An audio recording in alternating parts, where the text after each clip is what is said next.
My name is Father Dominic Emmanuel, SVD. I'm in charge of the Interreligious Dialogue Commission of the Archdiocese of Delhi.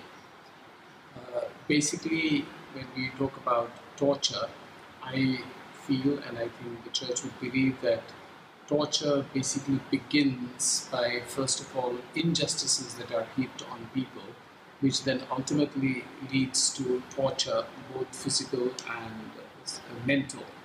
So in the Old Testament as well as in the New Testament, there are any number of times when people are asked not to be unjust, and particularly to the poor and the oppressed, those who are helpless, the widows and the children. They need to be taken very special care of. So one of the things that they had in the Old Testament was the celebration of the Jubilee year, which was that every 50 years, people were advised that if you had slaves, then you would have to free them, and whatever debt they owed to you should be all forgiven and forfeited, and people should be allowed to start all over again. So that would free people to be themselves and not be enslaved forever. Like in India, we have this old tradition of slaves and bonded laborers, which goes on for generations to generations just because somebody has borrowed a small amount of money. So that is one aspect.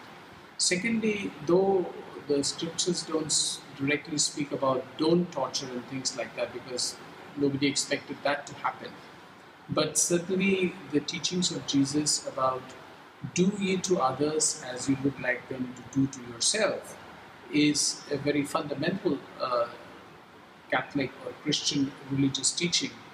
And certainly I would not like to be ill-treated, leave alone being tortured. I would not even like to be scolded or offended. So if I do not want to be scolded, offended, certainly not beaten up and being mentally or physically tortured, that is what I'm asked not to do to others. So, or do you to others as you would like them to do to yourself. And what you would like is also mentioned in the Gospel is love your neighbor as yourself. So once you speak about love the other as yourself, same thing as that you would like to treat others as you treat yourself. If you love others, then certainly all forms of injustices, all forms of physical or mental pain or torture is completely ruled out, because that is not how you would like to be treated yourself. So love your neighbor as yourself. And then finally also for both those tortured and those who torture, there is this ultimate teaching of Jesus to learn to forgive others, and forgive not just once, but forgive as many times as it is possible for one to forgive. So because forgiveness then will bring about end to all torture, both the torturer and to the tortured. Because if we imbibe the spirit of forgiveness and understand what forgiveness really is, then the person you would like to torture is actually a person who is object of forgiveness, and he or she needs to be forgiven. And once he or she is forgiven, then naturally all forms of torture are ruled out. So in that way, the scriptures are full of teachings about being kind to others, being gentle to others, including being humble with others and to each other.